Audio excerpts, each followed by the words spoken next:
इन highway डकैतियों को एक आम केस समझ के इन्वेस्टिगेशन शुरू किया था, बट ये ऑर्डिनरी केस नहीं है, ये एक्सट्रीमली रेयर और सीरियस केस है। कौन है ये डकैत? No idea. कैसे ट्रेवल करते हैं, जुर्म करके कैसे भागते हैं, नहीं पता। सिर्फ एक ही वार से विक्टिम की जान कैसे ले पाते हैं, नहीं मालूम। आज तक एक भी आई विटनेस क्यों नहीं मिला, अगेन नो आइडिया। वो शातिर न सिर्फ सवाल छोड़ गए पर साथ में एक फिंगरप्रिंट भी छोड़ गए। और चूंकि ये एक यूनिक केस है, हमने इस फिंगरप्रिंट को तमिलनाडु के हर पुलिस स्टेशन में भेजा। किसी भी अरेस्टेड क्रिमिनल से ये मैच नहीं किया, लेकिन कई दिनों की कोशिशों के बाद ये एक जगह मैच किया। 1995 से अब तक हुई 22 डकैतियों और हत्याओं के सिमिलर क्राइम सीन से यह फिंगरप्रिंट कॉमन फैक्टर निकला। यह कोई पुराना गैंग नहीं है, एक नया गैंग है जो पिछले 9 सालों से कानून के हाथों से बचता फिर रहा है। उन्हें नहीं पकड़ पाए तो ये क्राइम करते रहेंगे। अब तक 18 लोग जान गंवा चुके हैं, 60 आंख कान खो चुके हैं, जबड़े तुड़वा चुके हैं, कुछ कोमा में हैं। मैं हैरान हूं कि डिपार्टमेंट ने इतनी लापरवाही कैसे बरती। मैं सो नहीं पाता। उन बच्चों और बूढ़ों की चीखें मेरे कान में गूंजती हैं। क्राइम में विक्टिम की जान जाना कोई नई बात नहीं है, इसमें डिस्टर्ब होने की कौन सी बात है? एक आम नागरिक भी जुर्म के खिलाफ खड़ा हो जाता है। हम लोग तो उसकी सैलरी लेते हैं, हमारे घर चलते हैं उससे। एक शर्मिंदगी सी महसूस होने लगी है, लेकिन शायद आपको शर्म नहीं आती। तुम्हारा नेक्स्ट स्टेप क्या होगा? सर, सभी विक्टिम्स को सर के एक ही साइड पर मारा गया है। यह जानवरों को मारने की टेक्निक है। इसका एक कंक्लूजन निकलता है कि हत्यारे शिकार करना जानते हैं। उन्होंने देसी कट्टे इस्तेमाल किए जो इस स्टेट में नहीं बनते। पिछले क्राइम सीन से एक चप्पल, गुटखा और एक खाली कारतूस मिला। ये सब तमिलनाडु के बने हुए नहीं थे। डीजीपी की परमिशन से एक टीम के साथ पूरे देश में चेक करना चाहते। इतना बड़ा सर्च ऑपरेशन? पागल हो गए हो क्या? कुछ मामूली चोरों को पकड़ने के लिए पूरी बटालियन चाहिए। जानते भी हो कितना बड़ा देश है, कितने जेल्स हैं, पुलिस स्टेशन, कोर्ट्स हैं, रिकॉर्ड रूम्स भरे पड़े हैं, और तुम एक फिंगरप्रिंट मैच करवाने और कुर्सी तोड़ने के अलावा आखिर तुमने किया ही क्या है? यू मे गो, बाहर वेट करो। इतना बड़ा डिसीजन नहीं ले सकता, मिनिस्ट्री से बात करता हूं, फिर देखते हैं। नहीं माना। पब्लिक की सुरक्षा का सवाल है, कुछ तो करना पड़ेगा सर। देखो, इस केस के लिए एक स्पेशल क्राइम टीम बनाओ। एक वैन प्रोवाइड करता हूं, उसे यूज करो। दूर जाना हो ट्रेन से जाओ। Yes sir.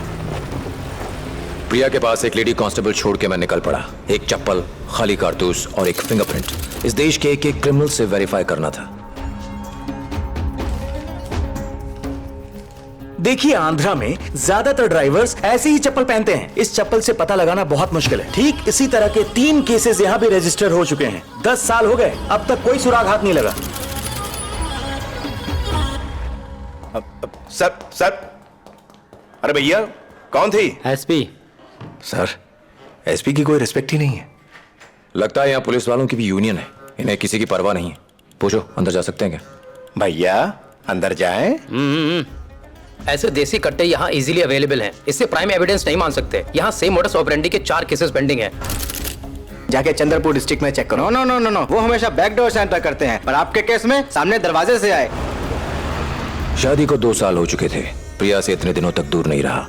पैसों की तंगी थी, ढाबे या फिर स्कूल में सोते, जो मिलता खा लेते। एक स्टेट से दूसरे स्टेट घूमते हुए टीम मेंबर्स बीमार पड़ने लगे।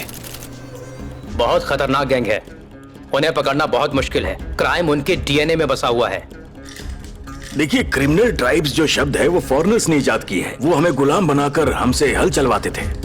दिल में गिल्ट थी कि प्रिया को टाइम नहीं दे पा रहा हूँ। उन दरिंदों को ढूंढने की मेरी कोशिश ने मुझे खून से सने इतिहास से रूबरू करवाया। भारत के हर एक कोने में घिनौने क्राइम्स होते आए हैं। जहां जहां भी गए, इससे घृणित केस पेंडिंग थे। उन सब केसेस से फिंगरप्रिंट्स के रिकॉर्ड्स इकट्ठा किए और उन्हें हमारे केस के प्रिंट से मैच किया। इन सब के पीछे एक ही गैंग का हाथ था। लेकिन कौन सा गैंग? कौन है वो? कौन है वो दरिंदे? इन केसेस से रिलेटेड एविडेंसेस और स्टेटमेंट्स को बारीकी से पढ़ने के बाद एक विचार आया। क्राइम्स की डेट और ईयर के हिसाब से इन डकैतियों को कैटेगराइज किया। एक छोटा सा क्लू मिला है। फर्स्ट, 1995-96 के बाद तमिलनाडु में ही नहीं बल्कि पूरे देश में 4 सालों तक गैंग एक्टिवेट नहीं था। क्यों?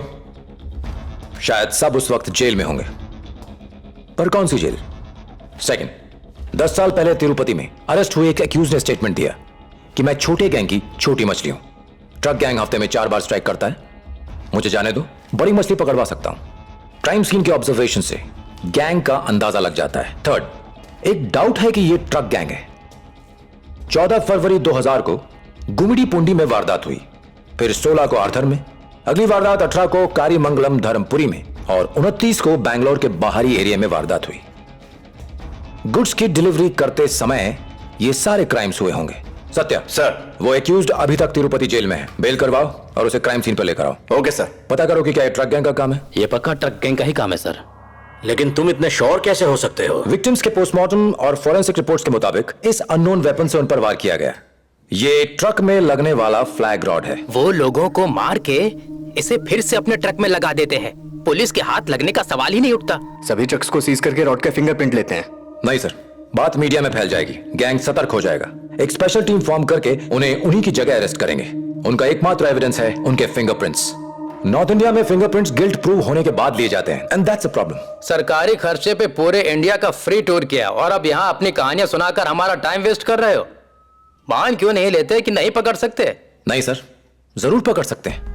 जिस दिन गैंग आप जैसे बड़े ऑफिसर्स पे या किसी एमएलए या मिनिस्टर के घर पर अटैक करेगा, जो एक दिन होकर रहेगा, उसी के बाद पुलिस डिपार्टमेंट और गवर्नमेंट केस को सीरियसली लेगी और फिर वो गैंग बहुत जल्द पकड़ा जाएगा। आम पब्लिक की तो कोई इंपॉर्टेंस है ही नहीं। हिरन, सॉरी सर, हमने इस केस को सॉल्व करने के लिए बहुत मेहनत की है सर। इस पे हमारे पैसे खर्च हुए हैं। जब से इन्वेस्टिगेशन शुरू किया है, उन्होंने 5 अलग अलग जगहों पे स्ट्राइक किया है, वहशी ढंग से लोगों को मारा है। डिपार्टमेंट को इसे सीरियसली लेना चाहिए। कोई फायदा नहीं। अच्छाई और बुराई की इस जंग में पुलिस हार रही है। विक्टिम्स के बजाय क्रिमिनल से वफादारी दिखा रहे हैं। That's all sir.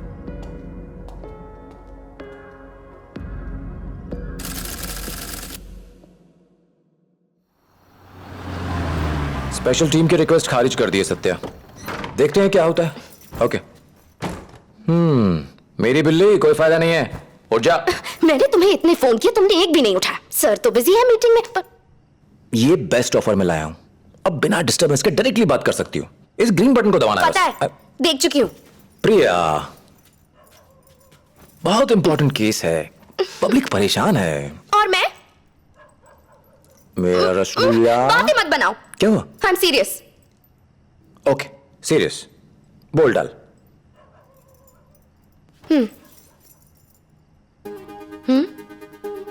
इस बच्चे का क्या? यू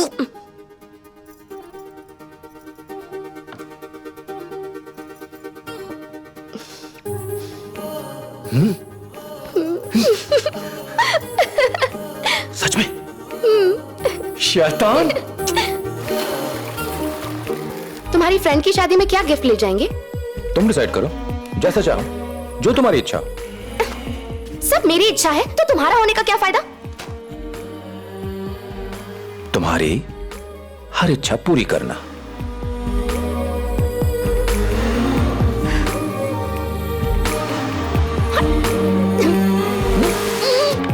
हो गया, ले जाओ।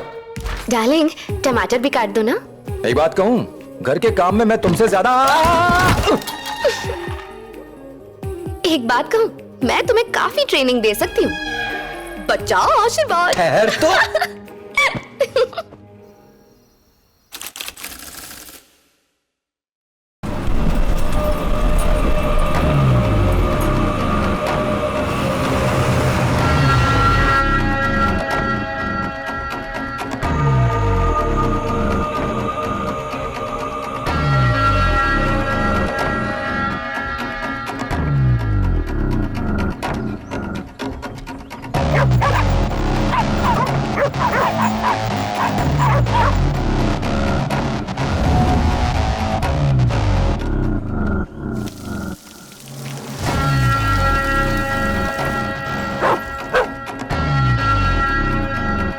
वहाँ पे एक लॉयन है, जंगल में जाके उसे देखे। ऑफ कोर्स, पहले खाना खत्म कर लो, फिर देखेंगे।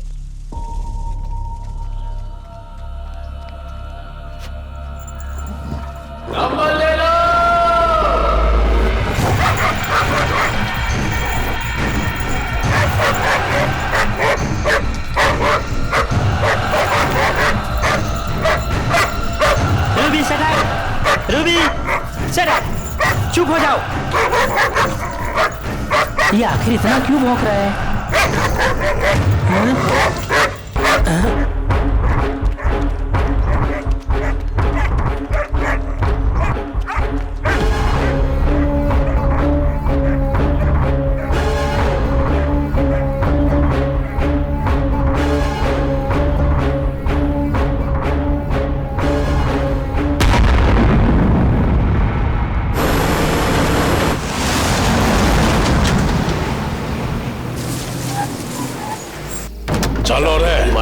जल्दी करो।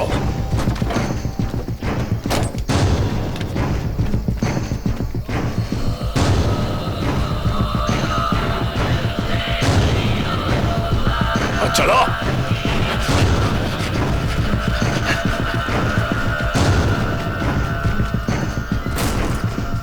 कल रात को रूलिंग पार्टी के एमएलए सुगवनम की कुछ नकाबपोश डकैतों ने हत्या कर दी। इस महीने की ये तीसरी घटना है जहां चोरी के बाद घर वालों की बहुत ही बेरहमी से हत्या कर दी गई। एक रूलिंग पार्टी के लीडर के मारे जाने से पूरे शहर के लोगों में दहशत और असुरक्षा का माहौल बना हुआ है। आगे की खबर के लिए हमारे साथ बने रहिए। एक एमएलए को नहीं बचा पाए तो हमारी सुरक्षा क्या खा करेंगे? इतने दिन हो गए लेकिन अभी तक नहीं पकड़ पाई। सिग्नल पे रिश्वत लेने से फुर्सत नहीं है, डकैत कहाँ से पकड़ेंगे?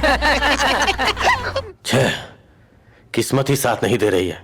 अभी 1 महीना भी नहीं बीता कि सुनामी की वजह से सैकड़ों लोग मारे गए और अब एक एमएलए का मर्डर हो गया। घोड़े बेच के सो रहे थे क्या? एक फाइल रेडी की है सर। अरे अगर इतना पढ़ा लिखा होता तो पॉलिटिक्स में खाक नहीं छान रहा होता। तुम्हारी तरह हर महीने फ्री का पगार उठाता। पुलिस वाले भी हमसे गए गुजरे हैं, उनसे जरा संभल कर बात करो वरना तुम्हें फंसा देंगे, समझे? अब तक आम पब्लिक मर रही थी तो कोई दिक्कत नहीं थी, लेकिन अब हमारा एमएलए मारा गया है। बाई इलेक्शन होने वाले हैं, करोड़ों का खर्चा होगा। आखिर कौन है वो डकैत? 19वीं सेंचुरी के दौरान हजारों लोग रहस्यमय ढंग से गायब होने लगे। तब 1830 में गवर्नर विलियम बेनेडिक्ट ने विलियम हेनरी सेलमन को एक ऑर्डर जारी किया एक इन्वेस्टिगेटिव टीम बनाने का।